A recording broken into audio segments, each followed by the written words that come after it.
Article 22 बात कर रहा है राइट्स ऑफ अरेस्टेड पर्सन की। एक पर्सन जिसे अरेस्ट किया गया है उसके क्या राइट्स होते हैं।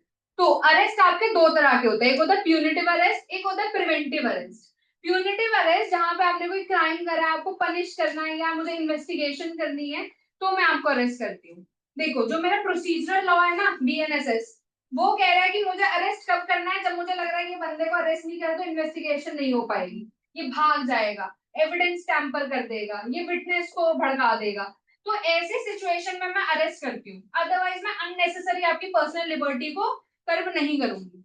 आप चुपचाप, जब मैं आपको बुलाऊं पुलिस स्टेशन तब आप आ रहे हो, पूरी हेल्प कर रहे हो इन्वेस्टिगेशन में, जो आपसे पूछा जा रहा है सही से आंसर कर रहे हो, तो वहां पे मैं आपको अरेस्ट नहीं करूंगी। बट अगर मुझे लग रहा है कि आप इन्वेस्टिगेशन में हेल्प नहीं कर रहे, हैम्पर कर रहे हो, और आप जो है विटनेस को या फिर एविडेंस को टैम्पर कर सकते हो, तो उस केस में अरेस्ट हूँ, दैट इज प्यूनिटिव अरेस्ट।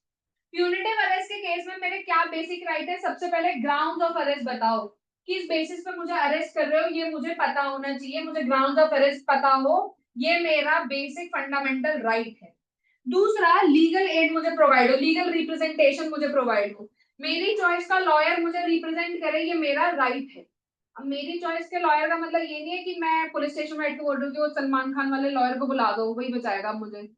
मेरी चॉइस के लॉयर का मतलब है कि या तो मैं खुद से किसी भी लॉयर को हायर करूं, या फिर अगर मेरे पास पैसे नहीं है, I need somebody to represent me, तो पुलिस स्टेशन में यूजुअली एक लिस्ट होती है लॉयर्स की जो कि लीगल एड प्रोवाइड करने के लिए रेडी है, तो मैं उनमें से किसी को भी कॉल करके बुला सकती हूँ कि मुझे लीगल एड आप प्रोवाइड करिए। ठीक है, तो legal representation of my choice मुझे मिले, ये भी मेरा बेसिक फंडामेंटल राइट है। देन 24 आवर्स के अंदर मुझे मैजिस्ट्रेट के पास लेके जाया जाए, ये भी मेरा फंडामेंटल राइट है। 24 घंटा मुझे अरेस्ट करा आपने, 24 घंटे के अंदर अंदर मैजिस्ट्रेट के आगे मुझे पेश करो। इसके अंदर ट्रैवल टाइम इंक्लूड नहीं होता।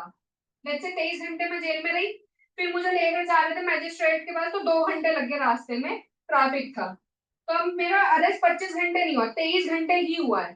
ट्रैवल टाइम इंक्लूड नहीं होता, remember that. With in 24 hours अगर मुझे मैजिस्ट्रेट के आगे आप नहीं लेकर गए, तो मेरा अरेस्ट अब इलीगल अरेस्ट है, आपने मुझे इलीगली डिटेन कर रखा है।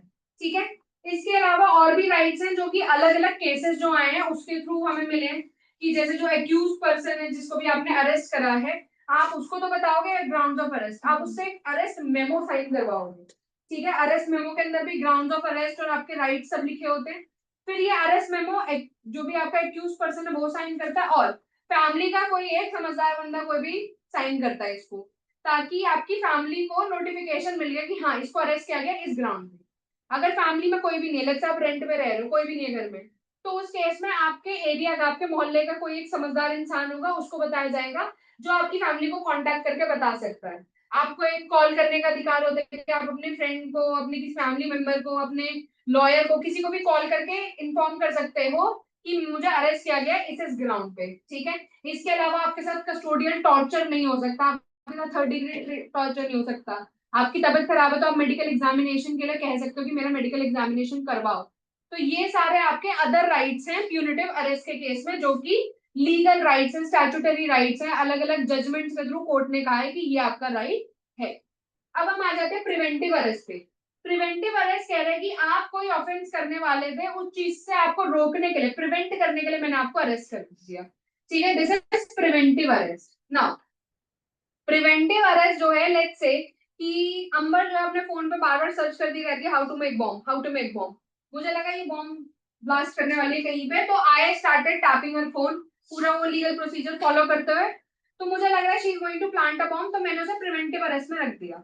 अब प्रिवेंटिव अरेस्ट जो है जेल में नहीं होती, यूजुअली ऐसी जगह पे होती है जहां पे वो बंदा रह चुका है, उसके घर में। ठीक है, या अगर एक्सट्रीम कोई केस है कि अवेलेबल नहीं है कोई भी ऐसी जगह जहां वो रह चुका है, तो किसी होटल में उसको प्रिवेंटिव अरेस्ट करेंगे। ठीक है, मैं कभी भी जेल में आपको ऐसे बंद नहीं करूंगी प्रिवेंटिव अरेस्ट में। प्रिवेंटिव अरेस्ट मैक्सिमम 3 महीने का हो सकता है, उससे ज्यादा मैं आपको अरेस्ट में नहीं रख सकती। प्रिवेंटिव अरेस्ट अगर 3 महीने ज्यादा मुझे एक्सटेंड करना है, कि मैंने कहा नहीं मुझे पक्का यकीन है अंबर कुछ बॉम्ब ब्लास्ट करने वाली है, क्योंकि उसने फ्लिपकार्ट से जो है 3 लाल कलर के सिलेंडर, 3 कलर की तार और एक घड़ी भी मंगवाई है, तो ये बॉम्ब ब्लास्ट करने वाली है, तो उस केस में एक एडवाइजरी बोर्ड बैठता है जिसमें आपके हाईकोर्ट के जजेस होते हैं, उनके आगे आप अपना सारा फैक्ट सर्कमस्टांसेस रखते हो। इफ दे आल्सो अग्री कि हाँ ये बंदा क्राइम कर सकता है, तो उसका प्रिवेंटिव अरेस्ट में एक्सटेंड करती हूँ। और हर बार एक्सटेंड करने के लिए मुझे दोबारा परमिशन लेनी पड़ती है बोर्ड की। देन आपका राइट है कि आपको ग्राउंड्स ऑफ अरेस्ट बताया जाए कि मैं प्रिवेंटिव अरेस्ट में आपको डाल दूं तो क्यों डाल रही हूँ, वो ग्राउंड्स ऑफ अरेस्ट में आपको बताऊं अनलेस एंड अनटिल वो ग्राउंड्स इस नेचर के हैं कि कुछ सिक्योरिटी ऑफ द नेशन उससे थ्रेटन हो जाएगा, तो उस केस में मैं डिनाई कर सकती हूँ। लॉयर मिल सके जो आपको रिप्रेजेंट कर, देन किसी ऐसी नोन जगह पे रखा जाए जहां आप रह चुके हो कभी, ठीक है, या जहां पर आप रहते हो, फिर आपको अपना खाना मिल सके, अपना जो है कोई भी बुक कॉपी पेन आपको चाहिए वो सब मिल सके, आप अपनी फैमिली से हफ्ते में कम से कम एक बार मिल सको, आप अपने खुद के कपड़े पहन सको प्रिवेंटिव अरेस्ट के दौरान। ये सारे आपके अदर जो है स्टैट्यूटरी या लीगल राइट है, या जो केसेस में कोर्ट ने गाइडलाइंस दी है कि आप ऐसे ट्रीट करोगे प्रिवेंटिव अरेस्ट के पर्सन को, ठीक है। सो ये आपका फंडामेंटल राइट है under article 22 punitive arrest and preventive arrest के केस में, ओके।